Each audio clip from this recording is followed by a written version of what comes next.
জাতীয় বিশ্ববিদ্যালয়ের অনলাইন ক্লাসে সবাইকে স্বাগতম।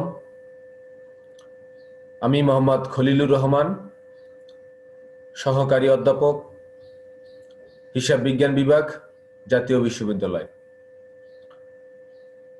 আমরা অনার্স তৃতীয় বর্ষের হিসাব বিজ্ঞান বিষয়ের 23-25-07 কোর্স কোডের ম্যানেজমেন্ট অ্যাকাউন্টিং বিষয়টি আলোচনা করছি। আজকে আমাদের এটি নবম লেকচার। আজকের লেকচারের শিরোনাম relevant cost for decision making 2। Relevant cost for decision making এই চ্যাপ্টার থেকে আমরা এর আগেও একটা লেকচার দিয়েছি। আজকের এটি আমাদের সেকেন্ড লেকচার। আজকের লেকচারটি হচ্ছে অষ্টম লেকচারের ধারাবাহিকতা। আমরা তারপর থেকে শুরু করছি, অষ্টম লেকচারের পর থেকে এখানে স্টার্ট হবে। আজকের লেকচারের যে লার্নিং আউটকাম সেটা like this: prepare analysis showing. আমরা অ্যানালাইসিস তৈরি করতে পারবো যেটা শো করবে সেল অর প্রসেস ফার্দার, অর্থাৎ আমরা কি এই পয়েন্টে বিক্রি করে দিব না এটাকে ফার্দার প্রোডাক্টটাকে ফার্দার প্রসেস করা হবে। Repair, retain and replace equipment.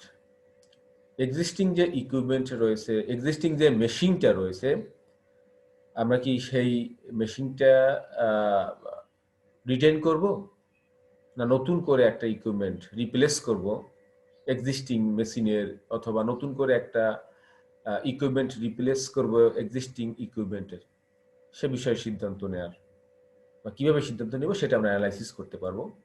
Eliminate an আনপ্রফিটেবল business segment or product, অর্থাৎ যদি বিজনেসের কোনো উইং, কোনো সেগমেন্ট বা কোনো শাখা অথবা কোনো প্রোডাক্ট সে আনপ্রফিটেবল হয়, তাকে কি আমরা ইলিমিনেট করব না এটা কন্টিনিউ করব।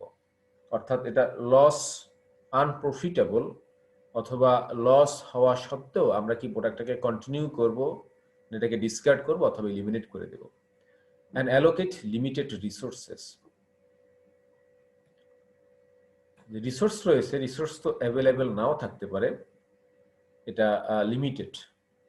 সুতরাং এই যে প্রতিষ্ঠানে একাধিক প্রোডাক্ট প্রডিউস করা হয় বা একাধিক বিজনেস সেগমেন্ট রয়েছে, সেক্ষেত্রে কোন সেগমেন্টকে বা কোন প্রোডাক্টকে এমফাসাইজ দেওয়া হবে, রিসোর্সটা কিভাবে অ্যালোকেট করা হবে, সে বিষয়ে আমরা অ্যানালাইসিসটা দেখতে পাবো। ওকে, তো প্রথমে সেলস ভার্সেস ফার্দার প্রসেসিং। এই পয়েন্টে সেলস করা হবে, এটাকে ফার্দার প্রসেস করে আরো মানে ফিনিশড গুড বা ফাইনাল স্টেপে যাওয়া হবে প্রোডাক্টের ক্ষেত্রে। তো এটা আমরা প্রথমে দেখব। তো দেখি আমাদের কি এখানে রয়েছে। Should we sell our product at some point before the final step in its production? আমাদের যে প্রোডাক্টটা রয়েছে এটা কি একটা নির্দিষ্ট পয়েন্টে, অর্থাৎ ফাইনাল স্টেপে যাওয়ার আগেই বিক্রি করে দিব কিনা সে বিষয়ে সিদ্ধান্ত নেওয়াটাই হচ্ছে sales versus further processing. So cost incurred prior to the point of decision is not relevant in the deciding whether to sell or further process a product. আমরা যে পয়েন্টে সিদ্ধান্ত নিতে যাচ্ছি এটাকে কি এই পয়েন্টে বিক্রি করা হবে না ফার্দার প্রসেস করা হবে। যে পয়েন্টে এসে আমরা সিদ্ধান্তটা নেওয়ার জন্য চেষ্টা করছি, এই পয়েন্টের আগের যে খরচগুলা, এই পয়েন্টের পূর্বের যে খরচগুলো সংগঠিত হয়েছে সেগুলো রিলেভেন্ট না এই sale or further process related decision নেওয়ার ক্ষেত্রে।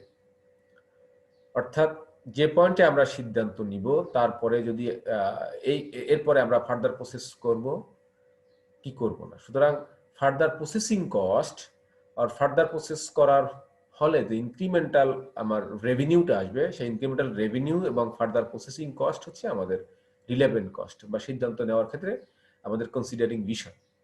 যে পয়েন্টে আমরা ডিসিশন নিতে যাচ্ছি যেটাকে কি এখানে সেল করব না ফার্দার প্রসেস করব, এই পয়েন্টের পূর্বে যে খরচগুলো সংঘটিত হয়েছিল সে বিষয় সেগুলো আমাদের জন্য সিদ্ধান্ত নেওয়ার ক্ষেত্রে রিলেভেন্ট না, অথবা এগুলো আমরা কনসিডার করব না, like joint cost and other wise. তো জয়েন্ট কস্ট কি সেটা একটু আমরা বলে যাচ্ছি। যখন সেম র ম্যাটেরিয়ালস, সেম লেবার এবং সেম ওভারহেড থেকে একাধিক প্রোডাক্ট তৈরি করা হয়, অর্থাৎ ম্যাটেরিয়ালস, লেবার এবং ওভারহেড জয়েন্টলি ইনকার্ড করা হয়। এই জয়েন্টলি ইনকার্ড করার পরে, জয়েন্টলি খরচ সংগৃহীত হওয়ার পরে একটা পয়েন্টে এসে প্রোডাক্টগুলো আলাদা হয়ে যাচ্ছে। এই যে পয়েন্টে আলাদা হয়ে যাচ্ছে সেই পয়েন্টটাকে বলছি আমরা স্পিল্ট অফ পয়েন্ট, অর্থাৎ যে পয়েন্টে এসে প্রোডাক্টটা ভাগ হয়ে যায়, স্পিল্ট হয়ে যায়। এবং এই স্পিল্ট অফ পয়েন্ট পর্যন্ত একত্রে খরচ সংগৃহীত হয়। ম্যাটেরিয়ালস হতে পারে, লেবার হতে পারে, ওভারহেড হতে পারে, হ্যাঁ, এটা কমন কস্ট থাকে, এটাকে বলছি আমরা জয়েন্ট কস্ট।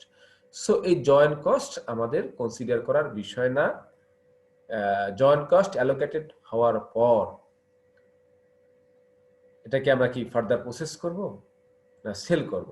তখন ফার্দার প্রসেস হলে আমাদের খরচ হবে, এবং ফার্দার প্রসেস হওয়ার ফলে এই জয়েন্ট প্রোডাক্ট অথবা স্পিল্ট অফ পয়েন্টে এসে আমরা যে বিক্রি করতাম তার বিক্রয় মূল্যের চেয়ে বা তার রেভিনিউর চেয়ে যদি ইনক্রিমেন্টাল যে রেভিনিউটা পাওয়া যাবে সেই ইনক্রিমেন্টাল রেভিনিউ এবং ফার্দার প্রসেস কস্ট বা ইনক্রিমেন্টাল কস্ট আমাদের কনসিডার করার বিষয়। Okay, as a general rule, a product should be further processed if the incremental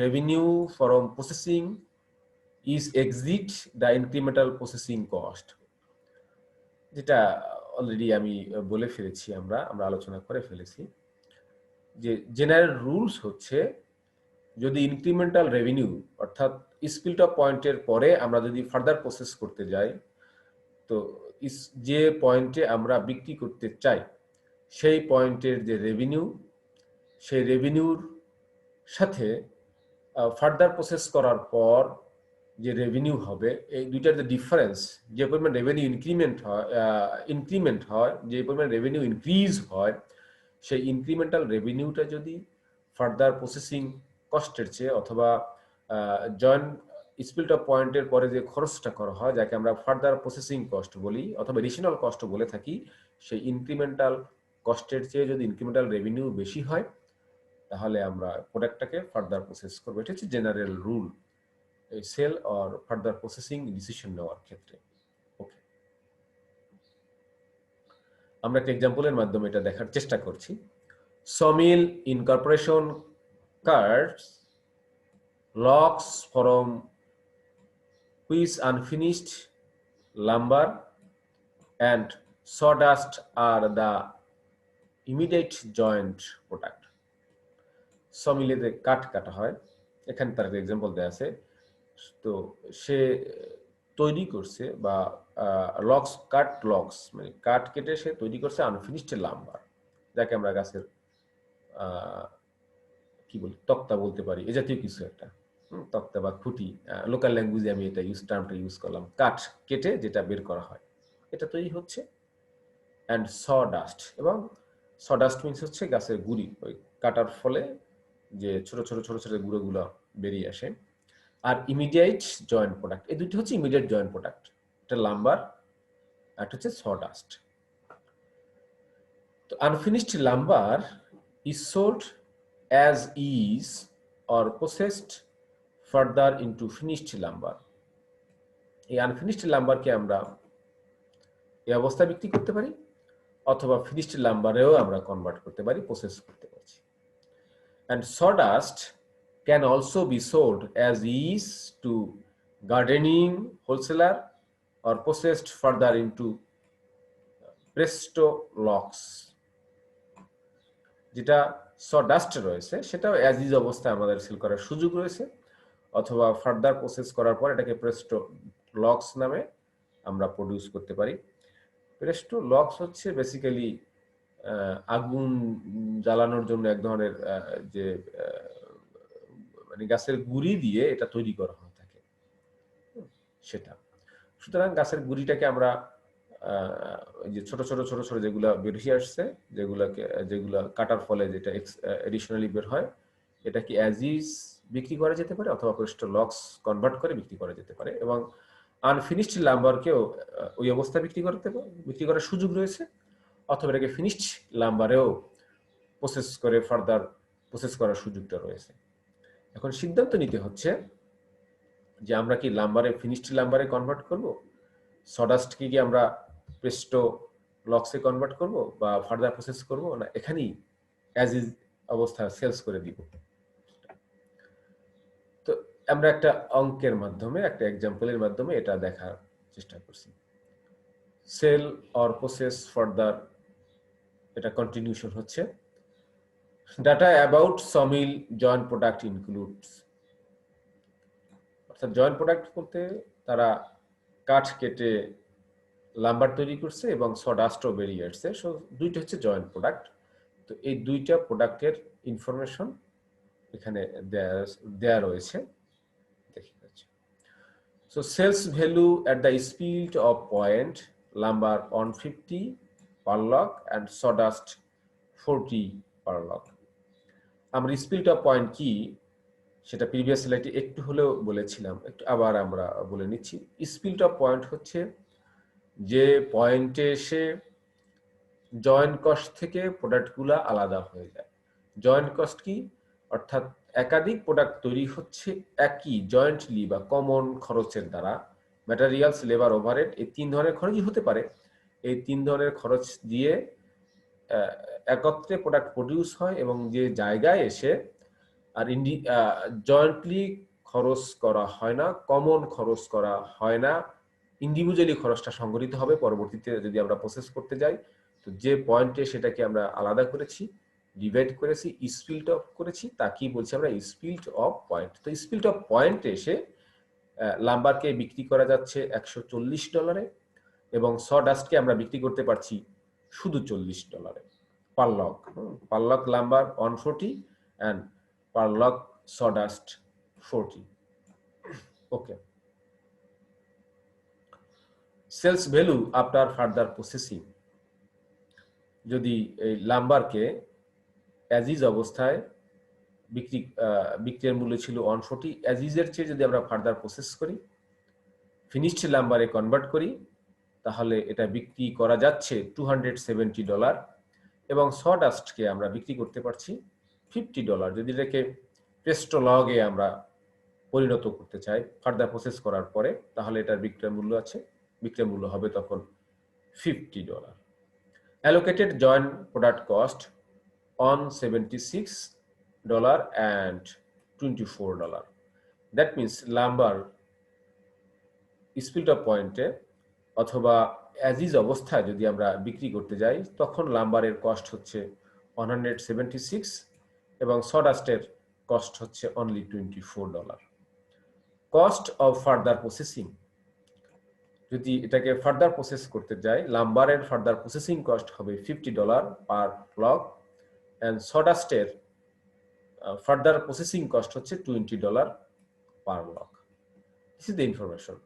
এটা অ্যাজ ইজ অবস্থায় সেলিং প্রাইস লাম্বারের, অ্যাজ ইজ অবস্থায় সেলিং প্রাইস সডাস্টের। ফার্দার প্রসেস করার পর লাম্বারের সেলিং প্রাইস 270 অ্যান্ড সডাস্টের সেলিং প্রাইস, সডাস্ট তখন থাকছে না, তখন তার নাম হচ্ছে প্রেস্টো লগ, আর লাম্বারের নাম হচ্ছে ফিনিশড লাম্বার যাকে বলছি আমরা। এটা হচ্ছে ফার্দার প্রসেস করার পরের সেলিং প্রাইস বা সেলস ভ্যালু পার ইউনিট। এটা প্রিয়র কস্ট হচ্ছে 176, যে পয়েন্টে এসে সিদ্ধান্ত নিতে যাচ্ছি তার পূর্বের খরচ হচ্ছে লাম্বারে 176, সডাস্টে 24, and further processing cost lumber 50 and sawdust 20. Analysis of sale or process further. আমরা দেখার চেষ্টা করছি। আমাদের এখানে কমন নীতি হচ্ছে যে ইনক্রিমেন্টাল রেভিনিউটা বেশি না ইনক্রিমেন্টাল কস্টটা বেশি। যদি ইনক্রিমেন্টাল রেভিনিউ ইনক্রিমেন্টাল কস্টের চেয়ে বেশি হয় তাহলে আমরা ফার্দার প্রসেস করব। যদি ইনক্রিমেন্টাল রেভিনিউ ইনক্রিমেন্টাল কস্টের চেয়ে কম হয় তাহলে এটাকে আমরা স্পিল্ড অফ পয়েন্টে অথবা ফার্দার প্রসেসের পূর্বেই এই পয়েন্টে যেখানে আমরা সিদ্ধান্ত নিতে যাচ্ছি এখানেই বিক্রি করে দেবো, এই পয়েন্টেই বিক্রি করে দেবো। ওকে, সো পারলক লাম্বার এবং সডাস্টের ইনফরমেশন আমরা দেখতে পাচ্ছি। Final sales value after further processing, final sales value after further processing per log of lumber is 270 and sawdust 50. Sales value at split of point, that means further process সংক্রান্ত সিদ্ধান্ত নেওয়ার জায়গায় যে পয়েন্টে এসে আমরা সিদ্ধান্ত নিতে চাই এটাকে কি ফার্দার প্রসেস করা হবে না এখানে বিক্রি করা হবে, সেই পয়েন্টের বিক্রয় মূল্য হচ্ছে per log of lumber, that means unfinished lumber 140 and sawdust as is অবস্থায় 40 per log. Incremental revenue from further processing, so further process করার ফলে রেভিনিউ ইনক্রিজ হচ্ছে পার লগ লাম্বারে on $30 and sawdust only $10. Cost of further processing, further processing cost হবে per log লাম্বারে 50 and sawdust হচ্ছে 20। আমরা previous স্লাইডে এই ইনফরমেশনগুলো আমরা দেখেছি। The financial advantages or disadvantages of further processing. Per log lumber 80 positive figure, that means financial advantage হচ্ছে ফার্দার প্রসেস করার ফলে লাম্বার থেকে ইনক্রিমেন্টাল রেভিনিউ আসছে। Incremental revenue, difference of incremental revenue আর ইনক্রিমেন্টাল ফার্দার প্রসেসিং কস্ট বা incremental cost, এই দুইটা difference হচ্ছে $80। দ্যাট মিনস আমার প্রফিট ইনক্রিজ করবে, ইনকাম জেনারেট করবে এডিশনালি $80 পার লাম্বার বা per log lumber, but sawdust will decrease incremental revenue or incremental income, sawdust will decrease income $10 by per log sawdust. sawdust আমার incremental রেভিনিউটা কম হচ্ছে further processing কস্টের চেয়ে, এটা লাভের পরিবর্তে loss indicate করছে পার log sawdust $10 করে। So সিদ্ধান্ত আমরা এভাবে নিতে পারছি, the lumber should be processed further and the sawdust should be sold at the spilt of point or without further processing. সুতরাং আমরা সিদ্ধান্ত নেওয়া খুবই সহজ হয়ে যাচ্ছে, ইজি হয়ে যাচ্ছে যে পার লগ লাম্বার প্রফিট ইনক্রিজ করছে $80 করে, সুতরাং এটাকে ফার্দার প্রসেস করা উচিত। এটা আমরা ফার্দার প্রসেস করবে sawdust, এই যে প্রতিষ্ঠানের কথা আমরা বলছি তারা এটাকে ফার্দার প্রসেস করবে, কিন্তু sawdust স্পিল্ট অফ পয়েন্টই অ্যাজ ইজ অবস্থায় বিক্রি করা বেটার, কারণ এটাকে ফার্দার প্রসেস করতে গেলে প্রফিট ইনক্রিজ করবেই না, বরং লস ইনক্রিজ করবে $10 করে per log sawdust. So the lumber should be processed further, that means the lumber should be converted to finished lumber and sawdust should be sold without further processing. Okay, then আমরা আলোচনা করতে যাচ্ছি repair, retain or replace equipment. আমাদের existing equipment, existing machine, এটাকে কি আমরা এক্সিস্টিংটা continue করব না নতুন করে একটা রিপ্লেস করব, এই বিষয়ে সিদ্ধান্ত নেওয়ার জন্য আমরা আলোচনা করব এবং দেখার চেষ্টা করছি। ওকে, একটু বলে নিচ্ছি repair, retain or replace equipment কি। আমাদের এক্সিস্টিং যে মেশিনটা রয়েছে, এক্সিস্টিং যে ইকুইপমেন্টগুলো রয়েছে, এটাই কি কন্টিনিউ হবে আমাদের প্রোডাকশন কন্টিনিউ রাখার জন্য, না এই এক্সিস্টিং মেশিন ইকুইপমেন্টের স্থলে নতুন করে আমরা কোনো মেশিন অথবা ইকুইপমেন্ট রিপ্লেস করব কিনা, এই বিষয়ে সিদ্ধান্ত নেওয়াটাই হচ্ছে decision regarding repair, retention or replace equipment. Okay, so আমরা একটা প্রবলেম সলভের মাধ্যমে এই সিদ্ধান্তটা কিভাবে নেওয়া যায় সেটা দেখার চেষ্টা করছি। তো Jeffcoat company has a factory machine with a book value of 40,000 and remaining useful life of 4 years. এই জেফ কোড কোম্পানির একটা ফ্যাক্টরি মেশিন আছে যার বুক ভ্যালু হচ্ছে 40,000। and বুক ভ্যালু কি? বুক ভ্যালু হচ্ছে লিখিত মূল্য। তার প্রতিষ্ঠানের বইয়ে জেফ কটের যে অ্যাকাউন্ট রয়েছে এই মেশিন পারপাস, সেই মেশিনের ভ্যালু আছে 40,000 and a remaining useful life of 4 years, এবং এই মেশিনটা লাইফ আছে রিমেনিং 4 ইয়ার্স, ফার্দার সে 4 ইয়ার্স সার্ভিস কন্টিনিউ করবে।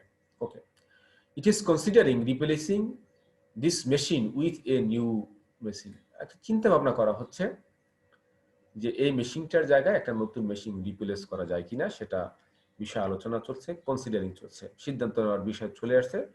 এখন সিদ্ধান্তটা আমরা নেওয়ার চেষ্টা করব কিছু অ্যানালাইসিসের মাধ্যমে যে হ্যাঁ এটা কি ভায়াবল হবে কিনা রিপ্লেসমেন্ট করা, রিপ্লেসমেন্ট করলে প্রফিট কি ইনক্রিজ করবে না এক্সিস্টিং মেশিন দ্বারা আমরা কন্টিনিউ করব।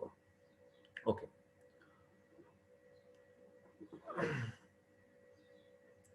a new machine is available that cost $1,20,000.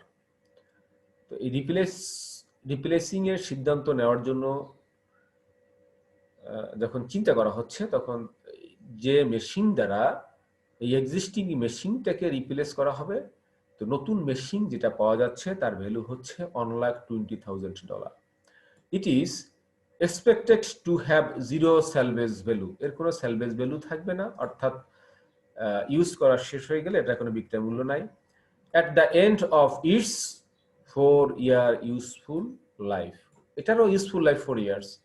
সুতরাং 4 ইয়ার ইউজ করার পরে যখন তার লাইফ শেষ হয়ে যাবে এর কোনো সেলভেজ ভ্যালু নাই, তখন এটা বিক্রয় মূল্য থাকবে না কোনো কিছু।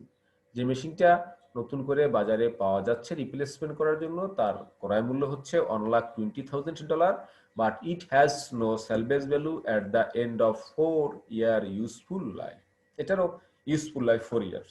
আর এক্সিস্টিং যে মেশিন যার book value 40,000, its life, its remaining life also 4 year. ওকে,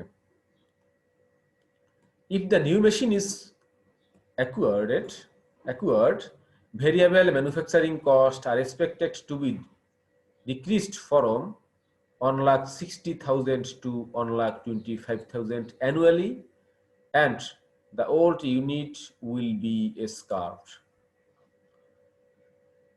যদি নতুন মেশিনটা রিপ্লেসমেন্ট করা হয়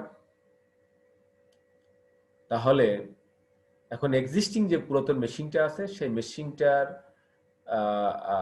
ভেরিয়েবল ম্যানুফ্যাকচারিং কস্ট হচ্ছে পার ইয়ারে $1,60,000। যদি নতুনটাকে বসানো হয়, রিপ্লেসমেন্ট করা হয়, তাহলে এই যে $1,60,000, তখন আমাদের annual variable manufacturing overhead cost হবে $1,25,000। এটা কমে যাচ্ছে তখন, এবং পুরাতন যে মেশিনটা ওল্ড যে ইউনিটে রয়েছে এটা স্ক্র্যাপ হয়ে যাবে। দ্যাট মিন্স এর কোনো সেলভেজ ভ্যালু নাই, অথবা কোথাও রিপ্লেসমেন্ট করা যাবে না, অন্য কোথাও ইউজ করার সুযোগও নাই। Okay, the incremental analysis for 4 year period is as follows. তাহলে আমরা দ্যাট মিন্স নেক্সট স্লাইডে আমরা দেখছি এই ইনক্রিমেন্টাল অ্যানালাইসিস কিভাবে আমরা করতে পারছি 4 ইয়ারের জন্য। যেহেতু 4 ইয়ার তাদের এক্সিস্টিং মেশিনেরও লাইফ 4 ইয়ার, আর নতুন যদি মেশিনটা রিপ্লেসমেন্ট করতে যায় সেটাও লাইফ 4 ইয়ার। সুতরাং 4 ইয়ারে আমাদের ইনক্রিমেন্টাল অ্যানালাইসিসটা যদি দেখতে পাই বা কম্পেয়ার করতে পারি যে এক্সিস্টিং মেশিন কি অবস্থা এবং নতুন মেশিনের কি অবস্থা, তাহলে আমরা একটা সিদ্ধান্ত নিতে পারবো যে আমাদের কি এটা রিপ্লেসমেন্ট বা রিপেয়ার করার প্রয়োজন হবে, সেটা কি ভায়াবল হবে, সেটা কি ভালো হবে, সেটা কি প্রফিটেবল হবে, না এক্সিস্টিং মেশিনটাই কন্টিনিউ করা বেটার হবে। Okay, then incremental analysis for 4 year period আমরা এভাবে দেখতে পাচ্ছি, সেটা হচ্ছে retain machine, replace machine, net income increase or decrease. Okay, variable manufacturing cost, retain machine যদি আমরা কন্টিনিউ করতে যাই, যদি রিটেন মেশিনটা, যদি এক্সিস্টিং মেশিনটাকে আমরা রিটেন করতে চাই, তাহলে পার ইয়ার ভেরিয়েবল ম্যানুফ্যাকচারিং কস্ট হচ্ছে $1,60,000। এই যে $1,60,000 into 4 years, that means $6,40,000 variable manufacturing cost হবে এক্সিস্টিং মেশিনে 4 বছরে। যদি আমরা নতুন মেশিন রিপ্লেস করি, ওল্ড মেশিনের সাথে যদি রিপ্লেসমেন্ট করা হয় নতুন মেশিন দ্বারা, তাহলে আমাদের ভেরিয়েবল ম্যানুফ্যাকচারিং কস্ট হবে পার ইয়ারে 1,25,000, তখন 1,60,000 থেকে কমে ভেরিয়েবল ম্যানুফ্যাকচারিং কস্ট হবে 1,25,000। সো 4 বছরে ভেরিয়েবল ম্যানুফ্যাকচারিং কস্ট হচ্ছে 5 লাখ। ওকে, এই যে 5 lakh. So NEET income increase 1,40,000। যদি নতুন মেশিন আমরা রিপ্লেসমেন্ট করি তাহলে নিট ইনকামটা বৃদ্ধি পাচ্ছে 1,40,000। 6,40,000 মাইনাস 5 লাখ, সো 1,40,000। পুরাতন মেশিনে যদি ওল্ড মেশিনকে আমরা রিটেন করি তাহলে আমাদের ভেরিয়েবল ম্যানুফ্যাকচারিং কস্ট হবে 6,40,000 4 বছরে। যদি নতুন মেশিনকে আমরা রিপ্লেস করতে চাই তাহলে হচ্ছে 5 লাখ। সুতরাং এই ভেরিয়েবল ম্যানুফ্যাকচারিং ওভারহেডের মাধ্যমে যেহেতু কমে যাচ্ছে খরচটা, আমার প্রফিট ইনক্রিজ করবে 1,40,000। নিউ মেশিন কস্ট, অর্থাৎ নতুন মেশিন যদি রিপ্লেসমেন্ট করতে চাই তাহলে আমাদের নতুন মেশিনের খরচ হচ্ছে 1,20,000। সো এটা আমার প্রফিট কমাচ্ছে 1,20,000। কারণ পুরাতন মেশিন কন্টিনিউ করলে তো আমাকে আর খরচ এখানে করতে হচ্ছে না, পুরাতন মেশিন দ্বারাই কন্টিনিউ করা যাবে। হ্যাঁ, সো রিপ্লেসমেন্ট হলে আমাদেরকে নতুন মেশিন পারচেস করতে হবে এবং তার ভ্যালু হচ্ছে $1,20,000। সো এটা প্রফিট 4 বছরে এই প্রফিটটা কমে যাচ্ছে 1,20,000। So total cost retain machine 6,40,000 and replace machine cost 6,20,000, and finally incremental revenue or incremental profit will increased by 20,000 if replace the new machine. তাহলে এখন আমাদের সিদ্ধান্ত কি আসতে পারে? Retain or replace? ইয়েস। তো এই প্রতিষ্ঠানের জেফকোট কোম্পানির এই মেশিনকে রিপ্লেস করা দরকার, তাদের রিপ্লেসমেন্ট করা উচিত, because it will increase profit by 20,000। 4 বছরে সে প্রফিট বাড়াবে $20,000। সুতরাং নতুন মেশিনকে আমরা পুরাতন মেশিনকে আমরা রিপ্লেসমেন্ট করব নতুন মেশিন দিয়ে। ওকে, সো এরকমের যদি আমাদের রিপ্লেসমেন্ট রিলেটেড কোনো প্রবলেম আমরা দেখতে পাই, so this is the way যে এক্সিস্টিং মেশিন এবং রিপ্লেসমেন্ট মেশিন বা নতুন মেশিন, এদের যে ইনক্রিমেন্টাল প্রফিট কত, ইনক্রিমেন্টাল রেভিনিউ কত, ইনক্রিমেন্টাল বেনিফিট কত, সেটা আমরা বের করব, কম্পারেটিভ অ্যানালাইসিস করব। এরপরে আমাদের সিদ্ধান্ত তখন নিয়ে নিব।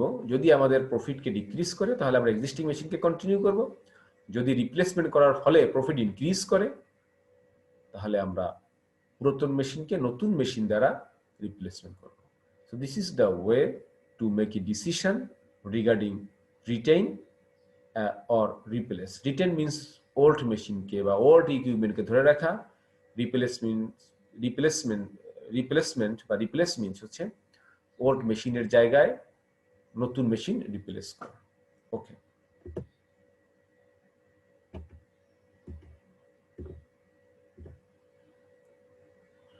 eliminate a business segment or a product.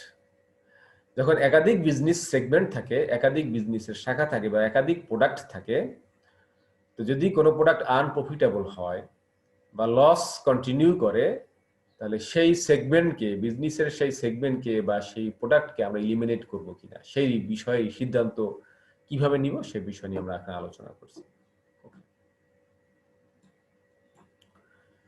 Should we add or drop a business segment such as product or a store? যেটা অলরেডি বলেছি যে আমাদের কি প্রোডাক্ট কন্টিনিউ করব, অ্যাড করব, না এটাকে ড্রপ করব, না এলিমিনেট করব, সেই বিষয়ে সিদ্ধান্ত আমরা নিতে যদি সেই বিষয়ে সিদ্ধান্ত নেওয়ার প্রয়োজন পড়ে, সেটা হচ্ছে এলিমিনেট এ বিজনেস সেগমেন্ট এর বিষয়ে সিদ্ধান্ত নেওয়া বা ডিসিশন মেক করা। An add or drop decision should be based only on the differential or incremental revenues and cost. কোনো বিজনেস সেগমেন্ট বা কোনো প্রোডাক্ট ইলিমিনেট করা, ড্রপ করা, এটা আমরা এই সিদ্ধান্তটা নিব ইনক্রিমেন্টাল বা ডিফারেন্সিয়াল রেভিনিউ এবং কস্টের উপর বেসিস করে। অর্থাৎ এক্সিস্টিং সেগমেন্ট থাকার ফলে আমার কি বেনিফিট, আর এক্সিস্টিং সেগমেন্টটা বা প্রোডাক্টটা এলিমিনেট করার পরে আমার প্রফিটের কি সিচুয়েশন হয়। যদি ডিফারেন্সিয়াল বা রেভিনিউটা ইনক্রিজ করে বা ডিক্রিজ করে, তার উপর বেসিস করে আমরা সিদ্ধান্ত নিব। Revenue and cost item unaffected by the decision should be disregarded. যদি কোনো রেভিনিউ এবং খরচ এই সিদ্ধান্ত নেওয়ার ক্ষেত্রে আনএফেক্টেড হয়, সেটাকে আমাদের ডিসরিগার্ড করতে হবে, সেটাকে আমরা কনসিডার করব না। Differential revenues and cost are segment contribution margin and some traceable fixed cost. এই ডিফারেন্সিয়াল রেভিনিউ এবং খরচ হচ্ছে মূলত সেগমেন্ট কন্ট্রিবিউশন মার্জিন। এটা যে কন্ট্রিবিউশন মার্জিন কি, ডিফারেন্স কি হচ্ছে, এটা থাকার ফলে কন্ট্রিবিউশন মার্জিন কি হয়, অথবা এটাকে আমরা এলিমিনেট করলে কন্ট্রিবিউশন মার্জিন কি ইনক্রিজ করে ডিক্রিজ করে, এবং some traceable fixed cost also differential revenue এবং ডিফারেন্সিয়াল কস্টের part. Okay, and qualitative consideration are important. এক্ষেত্রেও এই সেগমেন্ট বাদ দেওয়ার ক্ষেত্রেও কোয়ালিটেটিভ কনসিডারেশন একটা ইম্পর্টেন্ট, কারণ আমাদের যে লেবার রয়েছে, যে শ্রমিক রয়েছে, তাদের একটা বিষয় রয়েছে, কিছু এমপ্লয়মেন্ট কমে যাচ্ছে, অথবা এই সেগমেন্টের উপর ডিপেন্ড করে অন্য সেগমেন্টের কাজ, এই সেগমেন্টের কোয়ালিটির উপর ডিপেন্ড করে অন্য সেগমেন্টের প্রোডাক্টের। সুতরাং qualitative consideration are also important and it should be considered. আমরা একটা এক্সাম্পলের মাধ্যমে এটা দেখার চেষ্টা করছি। Due to decline popularity of digital watches, Lovell Company digital watch line has not reported a profit for several years. যেহেতু পপুলারিটি কমে যাচ্ছে ডিজিটাল ওয়াচের, সুতরাং লবেল কোম্পানি ডিজিটাল ওয়াচ যে লাইনটা আছে, যে সেগমেন্টটা আছে, যে প্রোডাক্টটা আছে, সে প্রিভিয়াস কিছু সেভারাল ইয়ার্সই সে রিপোর্ট করছে কোনো প্রফিটের নাই, বা সে লস রিপোর্ট করছে। Lobel is considering whether to keep this product line or drop it. এখন লবেল চিন্তা করতেছে তাকে কি প্রোডাক্টটা কন্টিনিউ করবে, এটাকে কি ধরে রাখবে, ডিজিটাল ওয়াচটাকে সে প্রডিউস করবে, এটাকে কি ধরে রাখবে, না এটাকে এলিমিনেট করবে, ড্রপ করে দিবে। সো এই ডিসিশন লাইনটা আমরা একটু দেখে নিচ্ছি, ডিসিশন লাইনটা কিভাবে হবে। Lovell should drop the digital watch segment only if its profit would increase. That means যদি ডিজিটাল ওয়াচ সেগমেন্টকে, ডিজিটাল ওয়াচ প্রোডাক্ট লাইনকে যদি এলিমিনেট করা হয়, এলিমিনেট করার ফলে যদি লোভেল কোম্পানির বা লোভেলের প্রফিটটা ইনক্রিজ করে, তাহলেই এটাকে আমরা ড্রপ করব অথবা এলিমিনেট করব সেই digital ওয়াচকে। Lovell will compare the contribution margin that would be lost if the digital watch line was discontinued, the fixed expenses that would be avoidable if the line was discontinued. অর্থাৎ digital ওয়াচকে যদি আমরা discontinued করি, যদি eliminate করি, eliminate করলে আমি যে পরিমাণ কন্ট্রিবিউশন মার্জিন হারাবো, যদি এটাকে যদি এই ডিজিটাল ওয়াচকে এলিমিনেট করা হয়, ড্রপ করা হয়, তাহলে ওই পরিমাণ ফিক্সড কস্ট আমরা অ্যাভয়েড করতে পারবো কিনা, সেটা দেখার বিষয়। অর্থাৎ যে পরিমাণ কন্ট্রিবিউশন মার্জিন আমরা লস করব, সেই পরিমাণের ফিক্সড কস্ট বা fixed expenses that would be avoided if the line was discontinued. তো দেখা যাচ্ছে যে আমরা দেখি তাহলে কি হয়, যে আমরা ওই পরিমাণ, যে পরিমাণ কন্ট্রিবিউশন মার্জিন আমরা লস করব বা লস্ট হবে, সেটা সেই পরিমাণ বা তার চেয়ে বেশি আমাদের ফিক্সড এক্সপেন্সেস আমরা অ্যাভয়েড করতে পারি কিনা, সেটা যদি অ্যাভয়েড করা যায় তার চেয়ে বেশি, তাহলে প্রফিটেবল হবে, আর না হলে তো এটাকে আমাদের ধরে রাখতে হবে। Okay, segment income statement digital watches. এখন ডিজিটাল ওয়াচের এক্সিস্টিং যে সিচুয়েশন, ডিজিটাল ওয়াচ যদি থাকে, শুধু ডিজিটাল ওয়াচের আমরা ইনকাম স্টেটমেন্ট দেখছি একটু। সেলস 5 লাখ, ডিজিটাল ওয়াচ বিক্রি হচ্ছে বর্তমানে 5 লাখ টাকা। Okay, less variable expenses, variable manufacturing cost $1,20,000, variable shipping cost 5,000 and commission 75,000. Total variable expenses 2 lakh. So digital was produce contribution margin 3 lakh, sales minus variable expenses, that means contribution margin 3 lakh. So digital was produces is still 3 lakh contribution margin, less fixed expenses, general factory overhead 60,000, salary of line manager 90,000, depreciation of equipment 50,000, advertising direct 1 lakh, and rent factory space 70,000, general administrative expenses 30,000. That means fixed cost for digital watches 4 lakh. So net operating loss 1 lakh. Contribution margin 3 lakh minus fixed expenses 4 lakh. Digital watch produces 1 lakh loss per year. এটা হচ্ছে ওর digital ওয়াচের income statement. Okay, an investigation has revealed that investigation করা হয়েছে এবং সেটা দেখাচ্ছে the fixed general factory overhead and fixed general administrative expenses will not be affected by dropping the digital watch line. যদি ডিজিটাল ওয়াচ লাইনকে drop করা হয় তাহলে ফিক্সড জেনারেল ফ্যাক্টরি ওভারহেড এবং ফিক্সড জেনারেল অ্যাডমিনিস্ট্রেটিভ এক্সপেন্সেসের উপর কোনো এফেক্ট করবে না, এই খরচ কমানো যাবে না। ডিজিটাল ওয়াচ যদি ড্রপও করি, ইলিমিনেটও করি, তাহলেও যে ফিক্সড জেনারেল ফ্যাক্টরি ওভারহেড সে কন্টিনিউ হবে এবং ফিক্সড জেনারেল অ্যাডমিনিস্ট্রেটিভ এক্সপেন্সেসটাও আমাদের কন্টিনিউ হবে, এটা বাদ দিতে পারবো না। The fixed general factory overhead and general administrative expenses assigned to this product would be allocated other product line. তখন এই খরচটা অন্য প্রোডাক্টের উপর গিয়ে বর্তাবে হবে, অন্য প্রোডাক্টের উপর রিঅ্যালোকেটেড করতে হবে। দ্যাট মিন্স ওভারঅল প্রতিষ্ঠান হিসাবে তার কিন্তু খরচ কমানোর সুযোগ নেই, তখন অন্য প্রোডাক্টের কন্ট্রিবিউশন মার্জিন, অন্য প্রোডাক্টের প্রফিটটা কমে যাবে তখন। So this is the considering factor, যে যদি আমরা এটাকে ইলিমিনেটও করতে চাই অথবা বাদ দিতেও চাই, তাহলে fixed general factory overhead and fixed general administrative expenses incur হবে, সেটাকে বাদ দেওয়ার কোনো স্কোপ নাই। The equipment used to manufacture digital watches has no resale value or alternative use, and also বর্তমানে যে ডিজিটাল ওয়াচ তৈরি করার জন্য যে ইকুইপমেন্ট ইউজ করা হচ্ছে, সেই ইকুইপমেন্ট এটাকে রিসেল করা যাবে না, কোথাও বিক্রি করা যাচ্ছে না, এবং এটা অন্য কোথাও ইউজ করার সুযোগও নাই। দ্যাট মিন্স এসকার্ভ হয়ে যাবে, এটা কোনো ভ্যালু নাই মার্কেটে, কোথাও রিসেল করা যাচ্ছে না, আবার এটা অন্য কোনো অল্টারনেটিভ ব্যবহার করার স্কোপও নাই। So this is the factor. Should Lobel retain or eliminate the digital watch segment?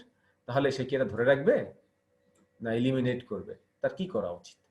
আমরা শুরুতে কিছু ইনফরমেশন এখানে দেখে আসছিলাম, কিছু গাইডলাইন্স সিচুয়েশন বলা হয়েছে। এরপরে ডিজিটাল ওয়াচেস এর একটা ইনকাম স্টেটমেন্ট দেয়া আছে, এখানে ইনফরমেশন গুলো সবই দেয়া আছে, ভেরিয়েবল এক্সপেন্সেস কি, ফিক্সড এক্সপেন্সেস কি, তার সেলিং, তার সেলস ভ্যালু কত, সে কত লস প্রডিউস করছে, কত লস কত কন্ট্রিবিউশন মার্জিন সে প্রডিউস করছে, এটা আমরা দেখলাম। এখানে সে কিছু ইনফরমেশন দেওয়া আছে, তারা ইনভেস্টিগেট করার ফলে পেয়েছে যে ফিক্সড কস্টকে অ্যাভয়েড করতে পারছে না, এবং যে ইকুইপমেন্টটাকে ইউজ করা হয়, যে মেশিনটাকে ইউজ করা হচ্ছে, এটা কোনো রিসেল ভ্যালু নাই, অল্টারনেটিভ ইউজও নাই। তাহলে আমরা কি এটাকে রিটেন করব না এই ডিজিটাল ওয়াচকে আমরা এলিমিনেট করব, ড্রপ করব? ওকে, আমরা একটা ইনকাম স্টেটমেন্ট দেখি নেই, একটা কম্পারেটিভ ইনকাম স্টেটমেন্ট এখানে দেওয়া আছে। যদি কিপ ডিজিটাল ওয়াচ থাকে তাহলে আমাদের এই অবস্থা, যদি এটাকে আমরা ড্রপ করি তাহলে আমাদের এখানে অবস্থা দেওয়া আছে, এবং এই দুইটা ডিফারেন্সিয়েট কম্পেয়ারও করা আছে, এখানে ইনক্রিমেন্টাল ডিফারেন্স এখানে দেওয়া আছে। ওকে, তো সেলস 5 লাখ,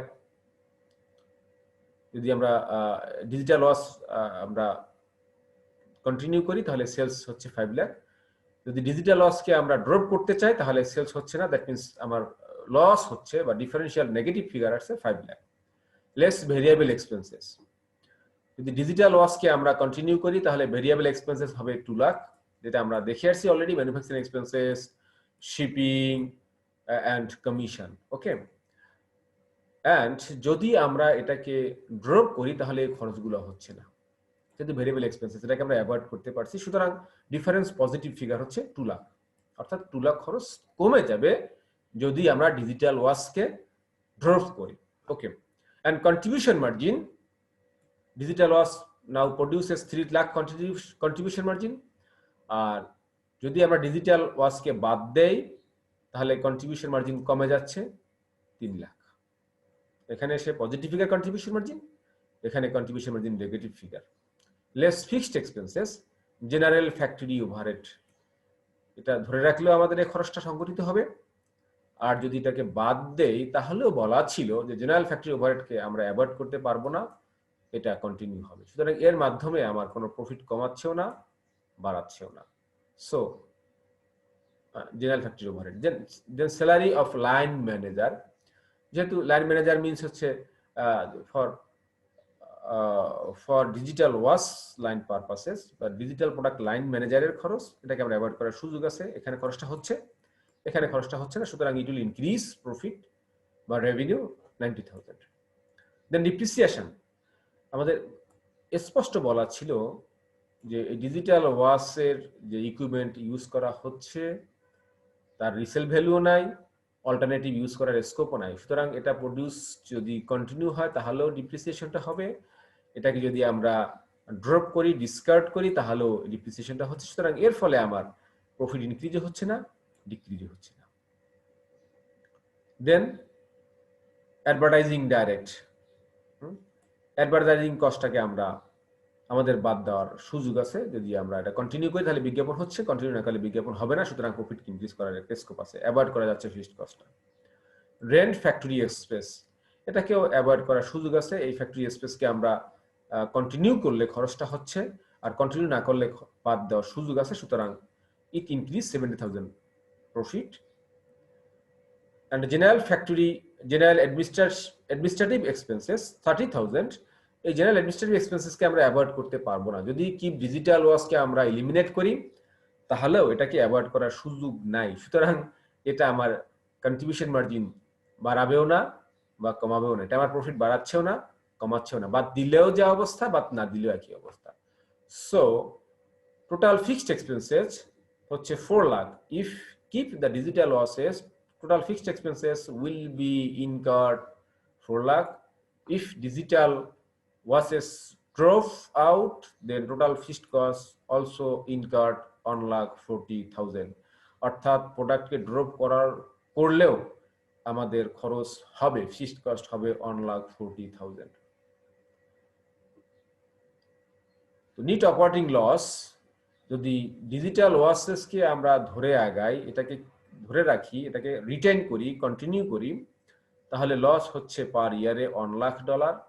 বাট যদি আমরা ড্রপ করি ডিজিটাল ওয়াশকে তাহলে আমাদের লস হচ্ছে পার ইয়ারে 1,40,000। Difference is negative figure 40,000। That means যদি আমরা ডিজিটাল ওয়াশকে ড্রপ করি ইলিমিনেট করি তাহলে প্রফিট আরো লস আরো 40,000 ইনক্রিজ করে, প্রফিট তো বাড়বে না, প্রফিট ইনক্রিজ করবে না, বৃদ্ধি পাবে না, বরঞ্চ লস ইনক্রিজ করবে আরো 40,000। অর্থাৎ এক্সিস্টিং সিচুয়েশনে যদি ডিজিটাল ওয়াশকে কিপ করে প্রতিষ্ঠান সামনে আগায় তাহলে তার পার ইয়ারে লস হচ্ছে $1,00,000। যদি ডিজিটাল ওয়াশকে সে ড্রপ করতে চায়, ডিজিটাল ওয়াশ প্রোডাক্ট লাইনকে ইলিমিনেট করে ড্রপ করে, তাহলে তার পার ইয়ার লস হবে $1,40,000। So the complete comprehensive income statement reveal that, সে কি রিভেল করছে, কি শোজ করছে, Lobel would earn 40,000 additional profit by retaining the digital wash line। যদি সে ডিজিটাল ওয়াশ লাইনকে রিটেইন করে তাহলে তার 40,000 প্রফিট রিটেইন করবে অথবা 40,000 লস কম হবে। সুতরাং কোম্পানির নামটা কি ছিল, লবেল কোম্পানি। সুতরাং লবেল কোম্পানির এই ডিজিটাল ওয়াশকে ধরে রাখা জরুরি, ধরে রাখা তার উচিত। এই বিষয়ে সিদ্ধান্তগুলো এরকমের, অর্থাৎ কোনো প্রোডাক্ট লাইনকে বা কোনো প্রোডাক্ট কোনো বিজনেস সেগমেন্টকে ড্রপ করবে কিনা, এলিমিনেট করবে কিনা, অথবা রিটেইন করবে কিনা, কন্টিনিউ করবে কিনা, অ্যাড করবে কিনা, এই জাতীয় সিদ্ধান্ত নেওয়ার ক্ষেত্রে আমরা এভাবে সামনে আগাবো। অর্থাৎ ইনক্রিমেন্টাল, যদি আমরা প্রোডাক্ট লাইনকে কন্টিনিউ করি তখন আমাদের নেট ইনকাম বা লস কি হয় সেটা, যদি আমরা প্রোডাক্ট লাইনকে ড্রপ করি, এলিমিনেট করি, তখন আমাদের নেট ইনকাম বা লস কি হয় সেটা। যদি দুইটা লসের মধ্যে পার্থক্য হয়, দ্যাট মিনস যদি লস ড্রপ করার ফলে লস কমে যায় বা প্রফিট ইনক্রিজ করে, সো আমরা প্রোডাক্ট লাইনকে ড্রপ করব, এলিমিনেট করব। বা ড্রপ করার ফলে যদি আমার লস আরো ইনক্রিজ করে বা প্রোডাক্ট বা প্রফিট কমে যায়, সেক্ষেত্রে কি করতে হবে? সেক্ষেত্রে অবশ্যই এক্সিস্টিং প্রোডাক্ট অথবা এক্সিস্টিং সেগমেন্ট এটাকে কন্টিনিউ করতে হবে। ওকে, অ্যালোকেট লিমিটেড রিসোর্সেস। আমাদের বিজনেসের অর্থাৎ প্রতিষ্ঠানের রিসোর্স তো লিমিটেড, এটা লিমিটেড থাকতে পারে বা লিমিটেড হয় কোনো কোনো ক্ষেত্রে, মানে এটা আনলিমিটেড না যে যত খুশি ইউজ করে আমরা প্রোডাক্ট প্রডিউস করব। তো সুতরাং লিমিটেড রিসোর্সকে আমরা ওখানেই অ্যালোকেট করব যে প্রোডাক্ট বেশি লাভজনক। এই লিমিটেড রিসোর্স দ্বারা অন্য অন্য রিসোর্স দিয়ে না, যেটা লিমিটেড রিসোর্স, সেই লিমিটেড রিসোর্স দিয়ে যে প্রোডাক্ট লাভজনক আমরা ওই প্রোডাক্ট কি বেশি বা ওই প্রোডাক্টকে আমরা এমফাসাইজ দিব বা ওই প্রোডাক্ট আগে তৈরি করব, তারপর অন্য প্রোডাক্ট। যদি একাধিক প্রোডাক্ট প্রডিউস করা হয়, যদি মনে করা হয় যে না আমাদের র ম্যাটেরিয়ালসটা লিমিটেড, র ম্যাটেরিয়ালস অ্যাভেলেবেল না, সুতরাং এই র ম্যাটেরিয়ালস দ্বারা যে প্রোডাক্ট বেশি প্রফিট আর্ন করে, যে প্রোডাক্ট বেশি কন্ট্রিবিউশন মার্জিন প্রডিউস করে, আমরা ওই প্রোডাক্টটা আগে প্রডিউস করবো বা বেশি পরিমাণে প্রডিউস করবো।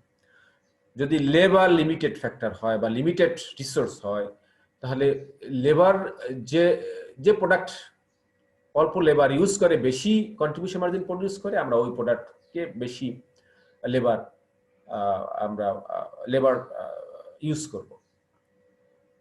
সেম আমাদের টাইম হতে পারে, মেশিন আওয়ার হতে পারে, বা মেশিন বেশি বা যে প্রোডাক্ট একই মেশিন ইউজ করে মানে হাই কন্ট্রিবিউশন মার্জিন প্রডিউস করে, আমরা ওই প্রোডাক্টকে আগে প্রডিউস করবো, ওই প্রোডাক্ট বেশি পরিমাণে যতগুলো সম্ভব ওই প্রোডাক্ট আমরা প্রডিউস করব। অর্থাৎ এই লিমিটিং রিসোর্সেস দ্বারা যে প্রোডাক্ট বেশি কন্ট্রিবিউশন মার্জিন প্রডিউস করবে, আমরা সেই প্রোডাক্টেই লিমিটেড রিসোর্সকে অ্যালোকেট করব।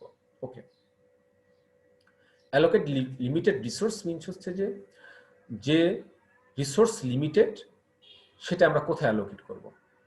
নর্মাল রুলস হচ্ছে যে প্রোডাক্ট বা যে প্রোডাক্ট লাইন লিমিটেড রিসোর্স দ্বারা হাইয়েস্ট কন্ট্রিবিউশন মার্জিন প্রডিউস করে, হাইয়েস্ট কন্ট্রিবিউশন মার্জিন ডেলিভার্ড করে, আমরা ওই প্রোডাক্টে লিমিটেড রিসোর্সটা প্রথমে অ্যালোকেট করব, তারপর অন্য কোথাও যদি এক্সপার্ট থাকে অন্য কোথাও আমরা অ্যালোকেট করব। সো দেখি আমাদের এখানে কি আমরা দেখতে পাচ্ছি। Fixed cost are usually unaffected in this situation, so the product mix that maximize the company's total contribution margin should ordinarily be selected. মানে এই লিমিটেড রিসোর্স অ্যালোকেশনের ক্ষেত্রে ফিক্সড কস্ট আনএফেক্টেড, মানে ফিক্সড কস্ট আমাদের কনসিডার করব না। সুতরাং এই যে প্রোডাক্ট মিক্সড হবে বা সেলস মিক্স যাকে আমরা শিখে আসছিলাম, আমরা সিভিভিতে বলছিলাম সেলস মিক্স, যখন একাধিক প্রোডাক্ট থাকবে, তো সেই সেলস মিক্সের ক্ষেত্রে যে সেলস বা যে প্রোডাক্ট অথবা যে product line total contribution margin বেশি ইনক্রিজ করবে, ম্যাক্সিমাইজ করবে, তো সাধারণত আমরা ওই প্রোডাক্টটি লিমিটেড রিসোর্সকে আমরা ইউজ করতে যাব বা সিলেক্ট করব। Okay, a company should not necessarily promote those product that have the highest unit contribution margin. এটা একটা ইম্পর্টেন্ট বিষয়। A company should not necessarily promote those product that have the highest unit contribution margin.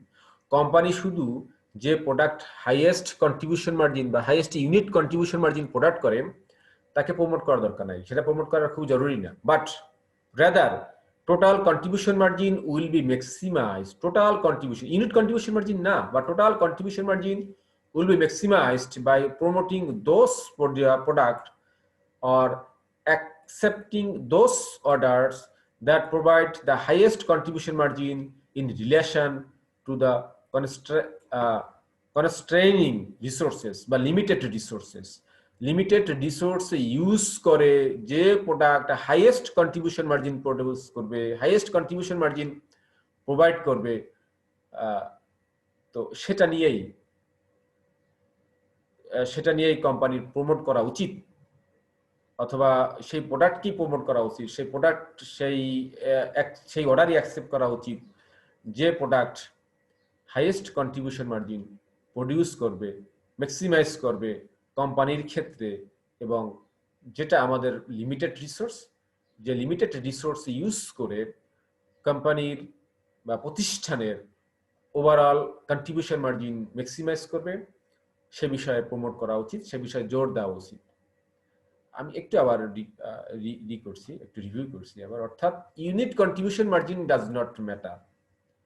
Per unit contribution margin consider না করার চেয়ে এখানে বেশি emphasise দেওয়া হবে যে লিমিটেড রিসোর্স ইউজ করে কে বেশি কন্ট্রিবিউশন মার্জিন প্রোভাইড করছে, সেটা আমরা এখানে কনসিডার করব। ওকে, Ensign company produces 2 products and selected data are shown below. Ensign company দুইটা প্রোডাক্ট প্রডিউস করে, product 1 and product 2। Okay, product 1 and product 2। So তার কিছু ডাটা দেয়া আছে। Selling price per unit 60 and product 2 50। Less variable expenses per unit of product 1 36 and product 2 35।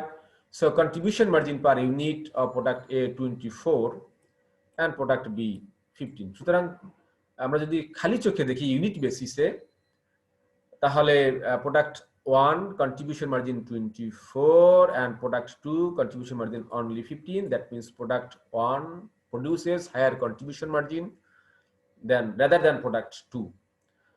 Current demand per week units, বর্তমানে demand হচ্ছে মার্কেটে product 1 এর 2000 units and product 2 2200 units. Contribution margin ratio 40% and 30%। Product 1 এর contribution margin ratio বেশি and product 2 এর contribution margin ratio বেশি। বাস processing time required on machines A1 per unit. সুতরাং টাইম রিকোয়ার্ড করে মেশিন A1 প্রোডাক্ট এ তৈরি করতে প্রয়োজন হয় 1 মিনিট এবং প্রোডাক্ট 2 তৈরি করতে প্রয়োজন হয় half minute, that means 0.5 minute. এখানে টাইমটা কিন্তু বেশি কনজিউম করছে, দ্বিগুণ কনজিউম করছে product A1, product 1 and product 2 time consume করছে কম। Machine A1 type machine use করার ক্ষেত্রে সে টাইম কনজিউম করে কম, প্রোডাক্ট 2 এন্ড প্রোডাক্ট 1 কনজিউম করছে 2 এর দ্বিগুণ, 2 এর ডাবল যাকে বলি আমরা। এখানে 1 মিনিট, দ্যাট মিন্স বলতে পারি 60 সেকেন্ডস, এখানে 0.5 minutes, that means 30 seconds. Okay, machine A1 is constant resources and is being used 100% at 100% of its capacity। Machine A1 হচ্ছে আমাদের লিমিটেড রিসোর্সেস বা কনস্ট্যান্ট রিসোর্সেস, এটা অ্যাভেলেবেল না, যত খুশি অত আমরা ইউজ করতে পারছি না মেশিন A1। এবং বর্তমানে এই মেশিনটা 100% ক্যাপাসিটি ইউজ করা হচ্ছে। There excess capacity on all other machine, কিন্তু অন্য যে মেশিনগুলো এই A1 মেশিন ছাড়া অন্য যে মেশিনগুলো ইউজ করা হচ্ছে তার যথেষ্ট এক্সেস ক্যাপাসিটি রয়েছে, সেটা আমরা ইচ্ছামতো ইউজ করার সুযোগ রয়েছে। কিন্তু মেশিন A1 এটা লিমিটেড রিসোর্সেস, এটা কনস্ট্যান্ট রিসোর্সেস, এটা 100% আমরা ইউজ করেছি, এটা বেশি ইউজ করার স্কোপ আমাদের নাই। Machine A1 has capacity of 2400 minutes per week. Machine A1 সর্বোচ্চ ক্যাপাসিটি আছে 2400 মিনিট ক্যাপাসিটি তার, এটা সে সাপ্লাই দিতে পারে, এটা সে ইউজ করতে পারে যে কোনো either product 1 or product 2, either 1 and 2। সর্বোচ্চ 2400 মিনিটস এই মেশিন A1 পার উইকে কাজ করতে পারে। Should Ensign focus the its effort on product 1 or product 2?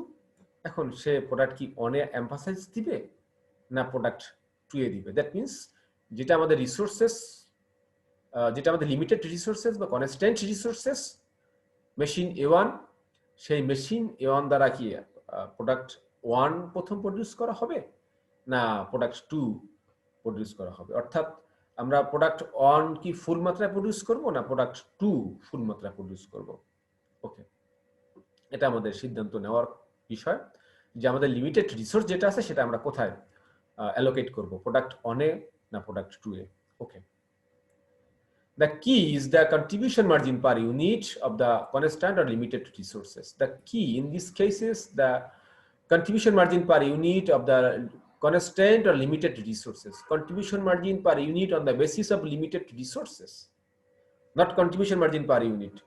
Contribution margin per unit, general contribution margin. Contribution margin per unit of the constant or limited resources. On the basis of limited resources, contribution margin per unit কত সেটা আমরা এখন consider করার বিষয় বা দেখার বিষয়। ওকে, contribution margin per unit of product A, product 1 24 and product 2 15. Contribution margin per unit of product 1 24 and product 2 $15. Okay, time required to produce one unit. একটা প্রোডাক্ট 1 তৈরি করতে প্রয়োজন হয় 1 মিনিট, বাট একটা প্রোডাক্ট 2 তৈরি করতে প্রয়োজন হয় 0.5 minutes, that means 30 second and 60 second, অথবা 1 minute and half minutes. Product 1 তৈরি করতে প্রয়োজন হয় 1 মিনিট, প্রোডাক্ট 2 তৈরি করতে প্রয়োজন হয় 0.50 minute. So contribution margin per minute equal to 24 and 30. On the basis of limited resources, on the basis of constant resources, contribution margin per minute, product 1 24 and product 2 30. যদিও product 1 এর normal বা general contribution margin per unit is higher than the product 2, but on the basis of limited resources, contribution margin of product 2 is higher than product 1, 30 and 24. So this is the factor. যে কোনো ক্ষেত্রে আমাদের এখানে দেয়া আছে machine এর time, A1 মেশিনের টাইমটা অর্থাৎ মিনিটটা আমাদের লিমিটিং ফ্যাক্টর। যদি এখানে র ম্যাটেরিয়ালস হতো তাহলে র ম্যাটেরিয়ালস এর বেসিসে আমরা দেখতাম যে কন্ট্রিবিউশন মার্জিন পার র ম্যাটেরিয়ালস বা consume of per unit of raw materials. যদি এটা লেবারে হতো তাহলে contribution margin per labour hour, অর্থাৎ যেটা আমাদের লিমিটেড রিসোর্সেস, যেটা আমাদের constant resources, on the basis of this we considered the contribution margin per limited resources. Okay,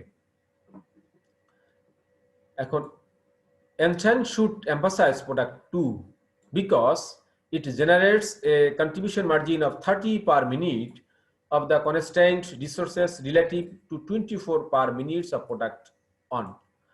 সুতরাং Ensign এর emphasize দেওয়া উচিত, প্রমোট করা উচিত product 2 K, not rather than product 1, because product 2 contribute, product 2 generates or product 2 produces a contribution margin of 30 per minute rather than product 1. Product 1 generates or produces $24 contribution margin per minute, যেটা আমার limited resources.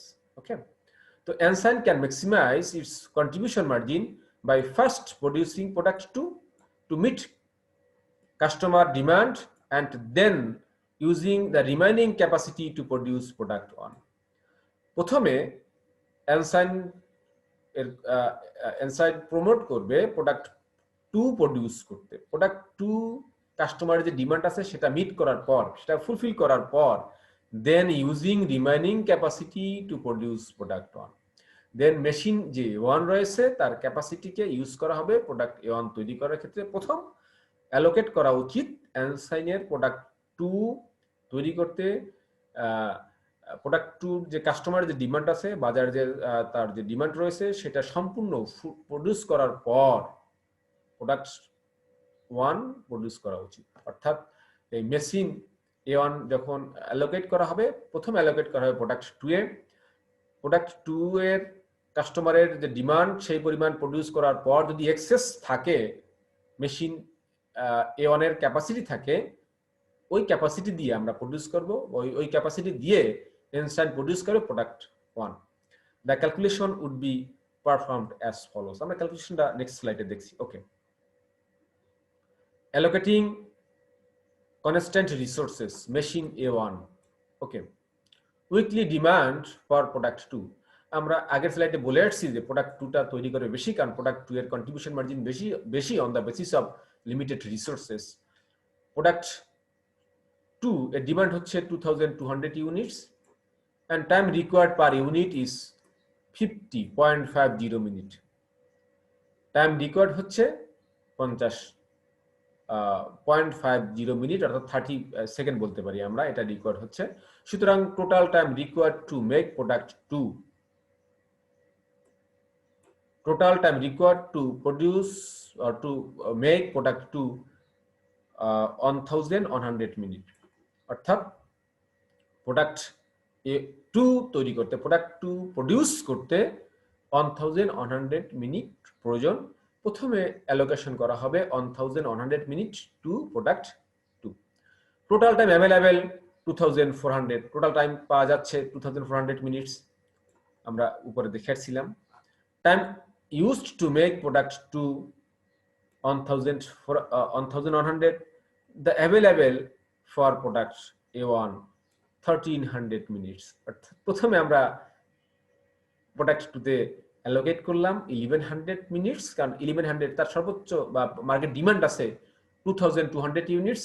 2200 units whole product produce করতে তার প্রয়োজন হচ্ছে 1100 minutes. সুতরাং remaining time available for product 1 is 1300 minute. Time required per unit 1 minutes, product A1 তৈরি করতে প্রয়োজন হয় 1 মিনিট প্রত্যেকটা তৈরি করতে। So production of product on 1300 units. So আমাদের মিক্সটা এরকমের, প্রোডাক্ট 2 তৈরি করা হবে 2200 ইউনিটস, এটা মার্কেটের ফুল ডিমান্ড তৈরি করা হবে, অ্যান্ড প্রোডাক্ট A1 তৈরি করা হবে 1300 ইউনিটস, যদিও প্রোডাক্ট A1 এর ডিমান্ড রয়েছে 2000 ইউনিটস, যেটা আমরা প্রিভিয়াস স্লাইডে দেখে আসছিলাম। দেখে নিচ্ছি আমরা আবার।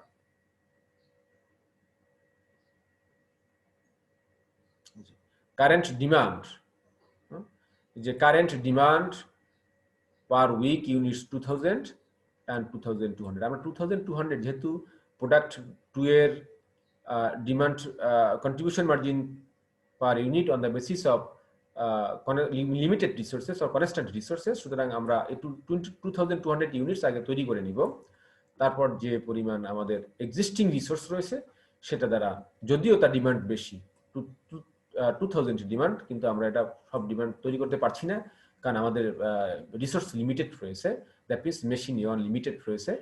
সো মেশিন A1 দ্বারা যে প্রোডাক্ট, দ্যাট মিনস প্রোডাক্ট 2 বেশি কন্ট্রিবিউশন মার্জিন প্রডিউস করছে, সুতরাং আগে আমরা প্রোডাক্ট 2 এর যেটা ডিমান্ড মার্কেটে সেটা তৈরি করে নিচ্ছি, দেন আমরা রিসোর্স অ্যালোকেটেড করছি প্রোডাক্ট A1 এ। ওকে, এখানে যেমন এর হচ্ছে 2400 তার ক্যাপাসিটি টোটাল, তার ফুল ক্যাপাসিটি হচ্ছে 2400 মিনিটস। এই 2400 মিনিটস থেকে আমরা প্রোডাক্ট অন কে প্রথম ফুল আমরা রিসোর্স অ্যালোকেট করলাম, দেন আমরা প্রোডাক্ট 2 এ যতটুকু বাকি থাকে সেটা আমরা প্রোডাক্ট 2 এ দিয়েছি, প্রোডাক্ট 1 এ দিয়েছি। প্রথমে আমরা প্রোডাক্ট 2 এ দিয়েছি, তারপর প্রোডাক্ট 1 এ দিয়েছি, কারণ product 2 contribution margin per unit on the basis of limited resources is higher than the product 1. Okay, আমরা এখানে ছিলাম, এখন দেখছি। So according to the plan we will produce 2200 units of product 2 and 1300 of product 1. Contribution margin looks like this.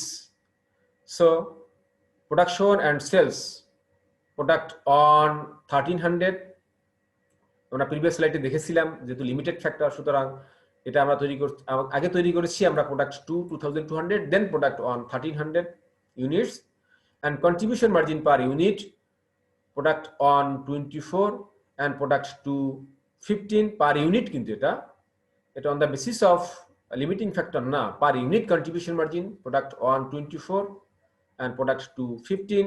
So total contribution margin 13,200 for product 1 and 33,000 for product 2.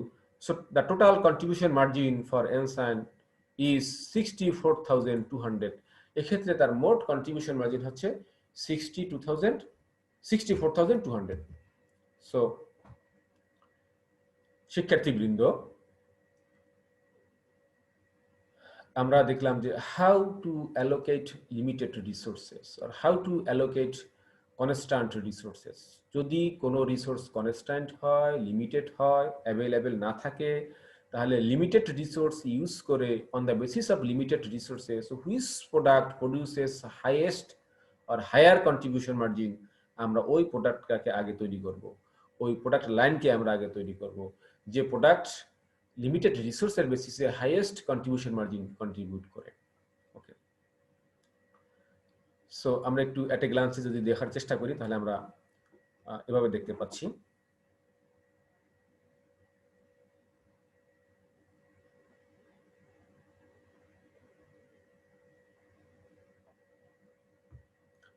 আমরা প্রথমে আজকের lecture যেটা দেখেছি সেটা হচ্ছে সেলস ভার্সেস ফার্দার প্রসেসিং। আমরা কি sales করব না ফার্দার প্রসেস করব, একটা নর্মাল রুলস কি সেটা আমরা দেখেছিলাম, একটা এক্সাম্পলও আমরা দেখেছি। তারপরে আমরা আলোচনা করেছিলাম repairs, retain or replacement equipment বা রিপ্লেসমেন্ট মেশিন, আমরা কি আগেরটা ধরে রাখবো মেশিন না নতুন মেশিন রিপ্লেসমেন্ট করব, এই বিষয়ে আমরা আলোচনা করেছি এবং এক্সাম্পল সহকারে দেখেছি। দেন ইলিমিনেট এ বিজনেস সেগমেন্ট, একটা প্রোডাক্ট অথবা বিজনেস সেগমেন্টকে যদি সে আনপ্রফিটেবল হয় সেটাকে আমরা ইলিমিনেট করব, ড্রপ করব না কন্টিনিউ করব। তো এক্ষেত্রে ওয়েটা কি, কি সিস্টেমে বা কি নিয়মে আমরা এটা এই বিষয়ে সিদ্ধান্ত নিব সে বিষয়ে আমরা এক্সাম্পল দেখেছি। অ্যান্ড ফাইনালি আমরা দেখেছিলাম অ্যালোকেটেড লিমিটেড রিসোর্সেস, যদি কোনো রিসোর্স লিমিটেড হয় এবং একাধিক প্রোডাক্ট প্রডিউস করার সুযোগ থাকে বা প্রোডাক্ট লাইন থাকে, তো সেক্ষেত্রে লিমিটেড রিসোর্সকে আমরা কোথায় অ্যালোকেট করব এটা আমরা আলোচনা করেছি এবং একটা এক্সাম্পলের মাধ্যমে দেখেছি। সো বেসিক্যালি এই relevant cost and decision making চ্যাপ্টারের এগুলোই ছিল বেসিক আলোচ্য বিষয় বা আলোচনার দিক। আমরা এই দুইটা লেকচারে, লেকচার 8 এবং 9, এই দুইটা লেকচারে এই চ্যাপ্টারের আমরা A to Z আলোচনা করার চেষ্টা করেছি। আমরা এই স্লাইডটা তৈরি করেছি বেসিক্যালি গ্যারিসনের ম্যানেজারিয়াল অ্যাকাউন্টিং 16 এডিশন বই থেকে। আমরা অলসো ইউজ করেছি বা সহায়তা নিয়েছি কাইসুর managerial accounting tools for business decision making, এই দুইটা বইয়ের মাধ্যমে আমরা বেশি ইউজ করেছি গ্যারিসনের ম্যানেজারিয়াল অ্যাকাউন্টিং 16 এডিশনের বইটা। প্রিভিয়াস এডিশন হলে অসুবিধা নাই, সেটাও চলবে। তো বরাবরের মতো আজকেও একই কথা বলবো যে এই বই দুইটা দেখতে পারো, এর অনলাইন ভার্সন পাওয়া যাচ্ছে, তোমরা ডাউনলোড করে নিতে পারো। হয়তো বা 16 পাবে না, আগের এডিশন পেতে পারো, ইজিলি পাবে। তোমরা তো অনলাইনের টাইম হয়তো কম দাও না, টাইম ভালোই আমরা অনলাইনে কিল করি, টাইমটা কিল করি। তো সুতরাং সেখান থেকে একটু বইটা দেখতে পারো, এটা ডাউনলোড করার স্কোপ আছে, সুযোগ আছে। হয়তো 16 না পেলেও একটু প্রিভিয়াস এডিশনটা ফ্রি পাওয়া যাবে। এই বই দুইটা দেখবে, প্লাস বাংলাদেশি রাইটারের, যেটা বরাবরের মতো করে বলে আসছি, বাংলাদেশের রাইটারের যে বইগুলো আছে যেটা বেশি তোমাদের কলেজে ইউজ করা হয়, তোমরা সেই বইটাও ফলো করতে পারো, কারণ সেই বইয়ে পরীক্ষার উপযোগী করে বা প্রিভিয়াস পরীক্ষার কোশ্চেনগুলো দেয়া আছে, পাশাপাশি অনেক এক্সাম্পল দেয়া আছে, অনেক উদাহরণ দেয়া আছে। এই আলোচনা একটা গাইডলাইন আমরা পেলাম, এই গাইডলাইনের আলোকে উদাহরণ দেখে করলে তুমি দেখবে যে তোমার জন্য তখন নিজেই এটা সহজে করতে পারবে। এবং কলেজ যখন খুলে যাবে তখন অবশ্যই তোমরা ক্লাসে যাবে, কারণ ক্লাসের বিকল্প আমাদের এই অনলাইন ক্লাস না, তোমাকে ক্লাসে যেতেই হবে। এটা হচ্ছে ওই ক্লাসের পাশাপাশি হেল্পিং হ্যান্ড হিসেবে কাজ করবে, যে কথাগুলো আমি এর আগেও বলে আসছি। সুতরাং কলেজ খুলে অবশ্যই ক্লাসে যাবে। তো আজকে আমাদের লেকচার আমরা এখানে শেষ করতে চাই। সর্বশেষ তোমাদেরকে ধন্যবাদ জানাচ্ছি, তোমাদের সুস্বাস্থ্য কামনা করছি। ভালো থাকো সবাই, সুস্থ থাকো। আল্লাহ হাফিজ।